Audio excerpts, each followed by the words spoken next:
Hello and welcome to Hazard and Hope.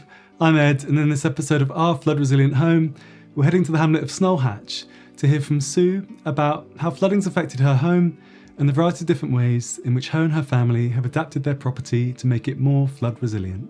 So here we go.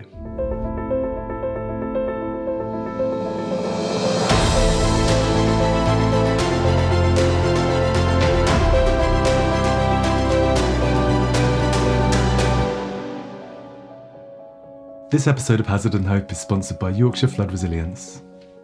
We bought the house in 1988. At that time we knew that there was a 1 in 30 year flood risk, which in our innocence thought it meant that the house flooded every 30 years. We now know completely differently. It's a row of 3 2-up, 2-down cottages, and when we first flooded we owned the end house, and then subsequently we knocked it through into the middle house as well. We've got the River Medway behind us, we've got the River Bourne there, and we've got another river that, when it overtops, goes into the road system and flows around our house. So when we flood, we're surrounded by water on all sides. I'm sure this house would have flooded numerous times in the past, and probably the family moved upstairs and then moved back down again and got on with it, I would imagine, in those days. So yeah, there are 3 rivers that could flood the house. Yeah. Any other sources of flooding that you know of? Runoff from the fields. So because this is the village is quite an old village, the roads are about a metre below the field height. So once the water gets into the roads, it becomes like a canal system. So you can hardly walk, you have to fight to walk along the road against the flow of water coming against you. And then in 1999, we flooded. In fact, we flooded 3 times in 1 month, but by the 3rd time we were in such a state that we were moved out into temporary accommodation for 9 months while the house was dried out, stripped out, dried out, and then put back together again. Because we were innocent, we didn't really know. We thought that we probably might not have another flood in our lifetime, and it was a one-off event. And the insurance company were great. They put everything back as it was, including all the electric cabling going under the floor. Everything was just back as it was. And then we came back into the home, and within 6 months we flooded again. And that was really gutty, really, really gutty. It's like, I liken it to Alien going back into the Sigourney Weaver, going back into the Alien, so we did not want that, but there we were.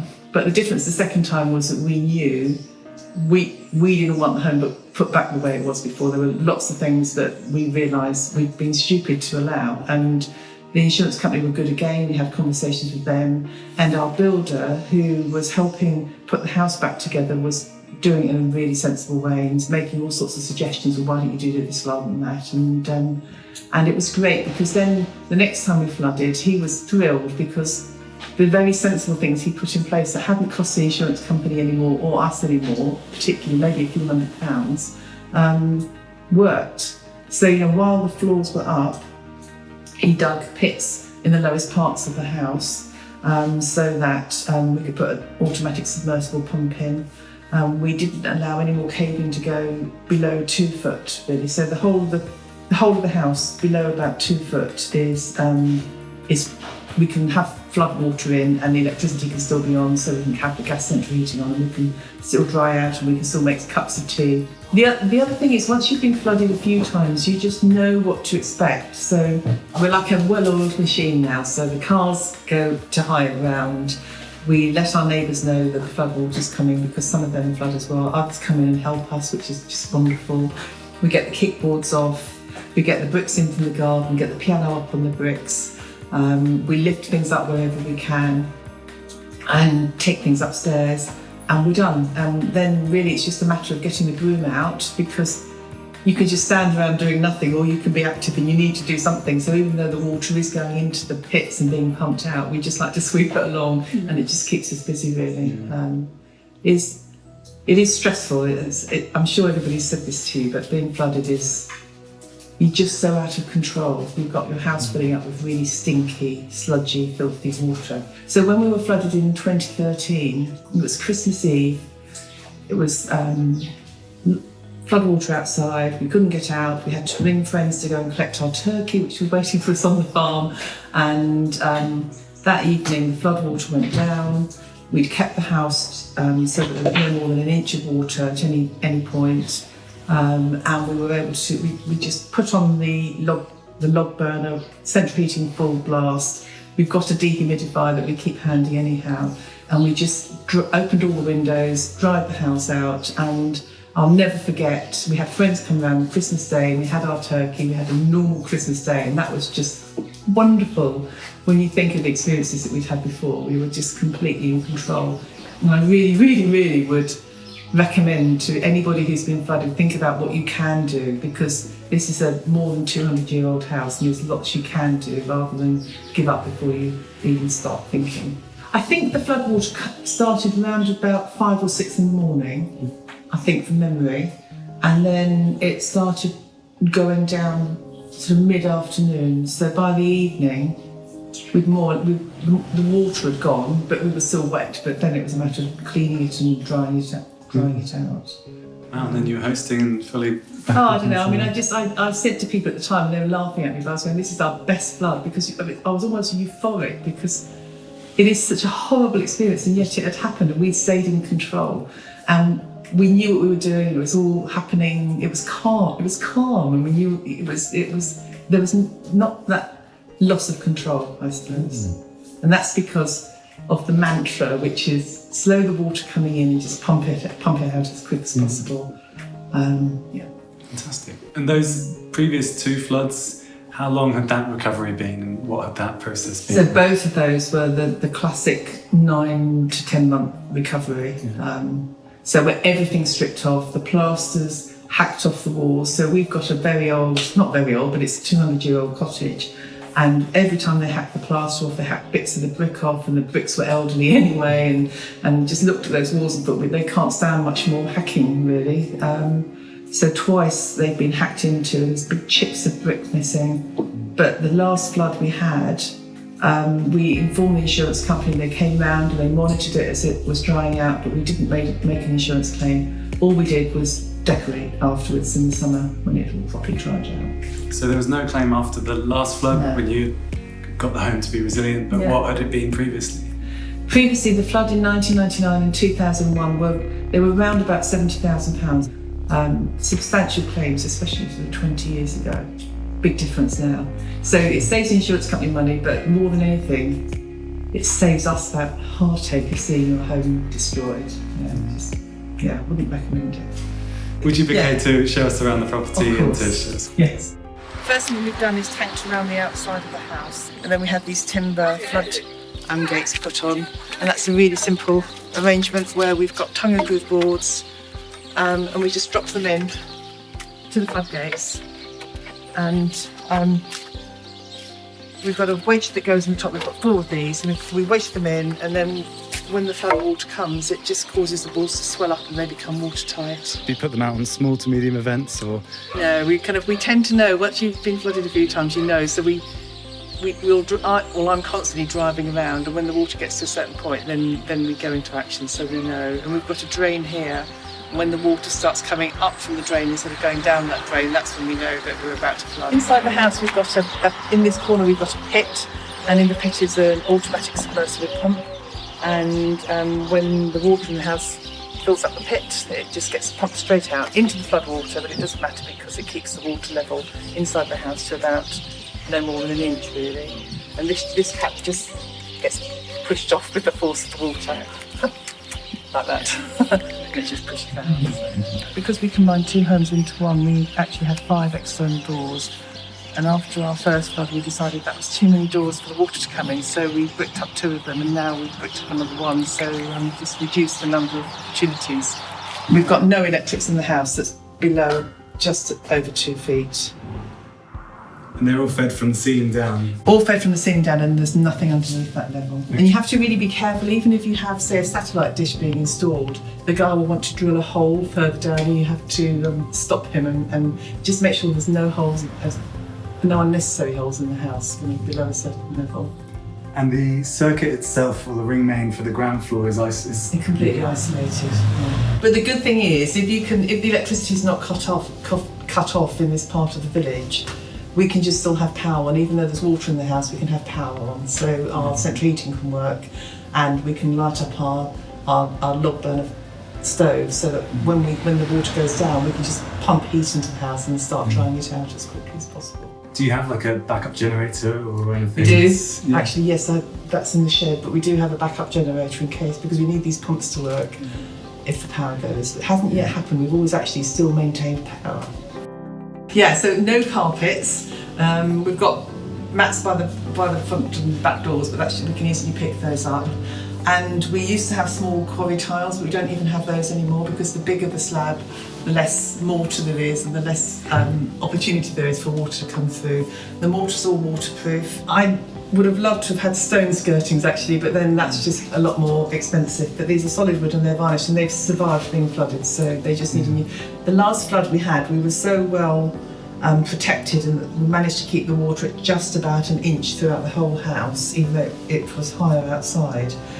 All we had to do was redecorate, and we were back to normal once we dried out ourselves. So that's about as good as you could hope it to be, really. So just a bit more varnish on, and they're fine. Fantastic. Yeah. And you've actually plastered the walls so they don't go the whole way to the floor, Definitely, but they yes. stop slightly above. Yeah. It's all very common sense, things to do, and they don't cost any money either. It's just thought, and to be honest, we learned a lot from our first flood, and it wasn't until the second time that we thought, no, we're not going to do that again, we'll do it this way. Once you've been flooded once, you know where the lowest points of your home are, because they're the parts where the puddle remains until the very last moment. And in this room, this is the lowest point. So we have a gully here that flows underneath, and this was all dug out after our second flood, so the floor was up. It wasn't actually a big deal to be digging down and doing this. So that goes through into a pit next door, and I'll show you next door. We only looked at furniture that had legs, so that we knew that we wouldn't be having to worry about that as well if we flooded. Because there's only so many stacks of sofas and chairs you can make before you hit the ceiling in a house like this. And from what I can see, mostly hardwood. Yeah, mostly hardwood as much as possible. Yeah. No, always think of flooding. Even if you have a box with bits in, make sure it's a plastic box, so you don't have to panic about that. And when it comes to things like electrics and TVs, they're mounted hard. Everything, as far as possible, avoid any furniture that sits on the floor. So TV, wall attached, shelving unit, just have it built in, and then you don't ever have to worry about it. Where we've got the new build, we have got higher thresholds, so that will protect the water coming in as well. We intend to have floodgates put outside these doors, and we haven't done that yet. That's due to be done because we've got another pit under the floor here with a pump. The only thing we've done with the kitchen is we've got normal carcasses because we couldn't afford the solid wood carcasses, which in a perfect world I would have liked. But we have got solid wood doors, and we've got the steel legs to the cabinets so that we can just take the kickboards off, and the water will just go underneath, and we can just sweep it out afterwards. It doesn't go that high because we're managing the water so well. And then I suppose even things like the worktops, they're not going to be swelling, are they? If the water ever did come in that way. I think the real thing now is that the water doesn't gush in; it oozes in, and there's a point somewhere around here where it just seems to ooze up through the floor, but it's completely manageable. And in fact, we can just sweep it as it's oozing in. We can sweep it into the pit. It would go into the pit if it got to a certain level, but it doesn't even need to get to that level. So if we were out, it would all happen automatically. That's the important thing. There are some things that are really difficult. You can't really protect yourself. So the piano outside the back door and outside the back door of everybody who floods should be a little pile of bricks. And as soon as we know the flood water's coming, the piano goes up on bricks, and that's the best that we can do with the piano. But it is solid wood as well, so it has actually survived pretty well. And I suppose that's it. Some of the larger heavy items, it's about choosing the materials or making sure that they are just out of harm's way. Really. There are some things that are practically impossible, such as if you have a floor-to-ceiling freezer, fridge freezer, then there are some things you just have to accept that you'll lose in a flood, especially if water gets into the motor. Washing machines and dishwashers, but there again, if you can keep the water down to an inch, you can protect all of those goods as well. And on the party wall, because you obviously, this used to be split, is there anything you did to the actual party wall? No, but our next door neighbour had tanked out the inside of his house with tar on the inside, or some tar-like substance. Even if it comes in from next door, it will seep in, and we will still be in control. Yes. So it's not about making your home waterproof. It's not possible, especially with an old cottage, but it's just about controlling the pace at which the water comes in and just getting it out as quickly as possible, so that the pumps and the pits do that. Lots of people think that what's the point in pumping it out because it just comes back in again? But there's a lot of point in pumping it out because you're pumping it out fast and it's coming in and you're stopping it sort of climbing up the walls inside your house. So, yeah, definitely. So the first time we were flooded, when we were innocent, we had a house that up to about 2 foot, there was just sludge everywhere on the floor, up against the walls. Everything was absolutely ruined, and it stunk. It stunk like sewerage. It was disgusting. And this is your home, and it's really gutty, really gutty. And you bleach it and you clean it as much as you can, but it's just disgusting. We just make sure that we've got nothing really valuable downstairs, so all our photographs are upstairs. We don't have anything downstairs. So even in my kitchen, the bottom shelves have got tins, and anything that's like packets of things are all high up on the wall. Yeah. So I'm just always conscious about putting things in a way, storing things in a way that if water got in there wouldn't be damaged. But I think during the flood there's a degree of everybody pulling together, and in some ways it's quite nice to be pulling together. It's after the water's gone that you're just left with it, and that's when it gets really gutty. And I think once you've been through that once, that's what you don't ever want to go through again. It's that after that period that goes on for months and months and months. And I suppose that's it when the sun's out and it's 6 months on, and people think that it's all just surely you're back in, it's fine, but it's... Oh no, 2 weeks, 1 week after, people go, are you dried out? No, you're fine. And you're going like, you have no idea. Like, we're just at the beginning of a really, really long haul now. There's just a real lack of understanding of what flooding does. Yeah.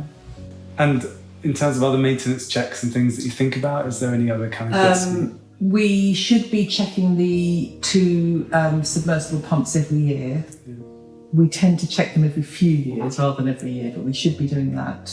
Have these measures you've put in actually affected the insurability of the home, or have you found... No, so after the 2013 flood, when we didn't make an insurance claim, I contacted the insurance company and asked if we could have reduced premium. I think our premium was about either $1,500 or $1,800, but it was a lot of money.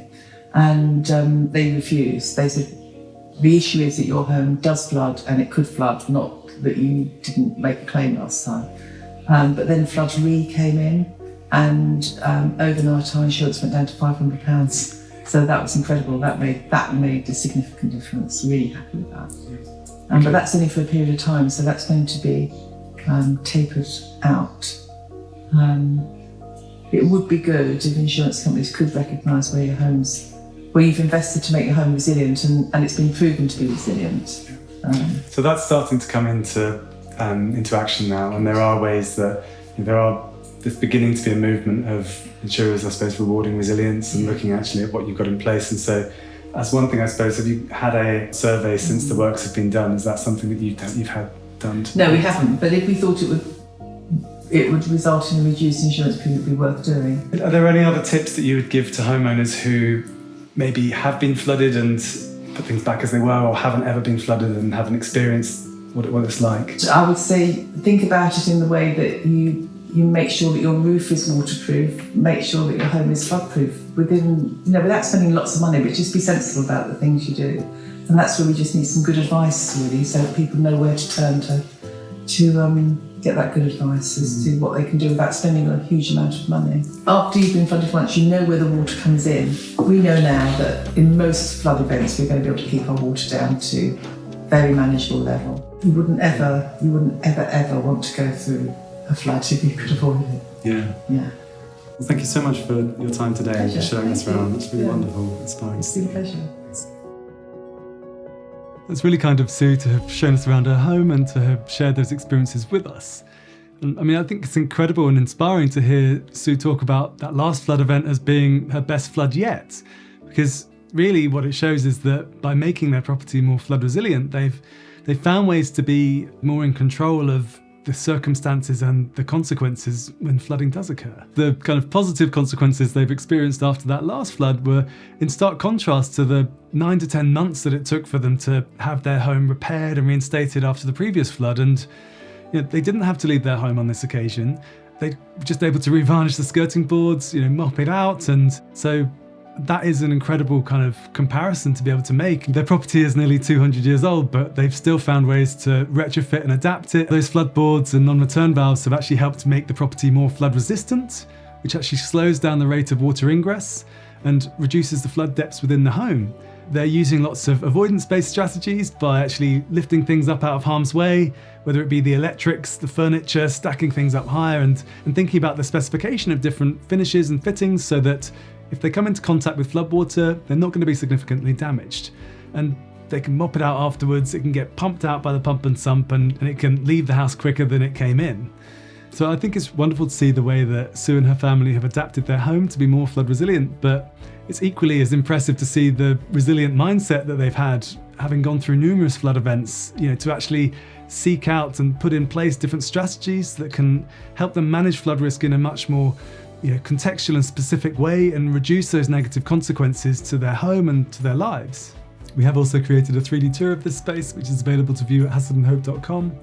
With this model, you can click to move around it, and there's a variety of different touch points that you can interact with to find out a bit more information about the different ways that Sue's made her property more flood resilient. Thanks very much for listening, and if you'd like to keep updated on future episodes, please subscribe below, hit the bell for notifications, and we look forward to seeing you soon.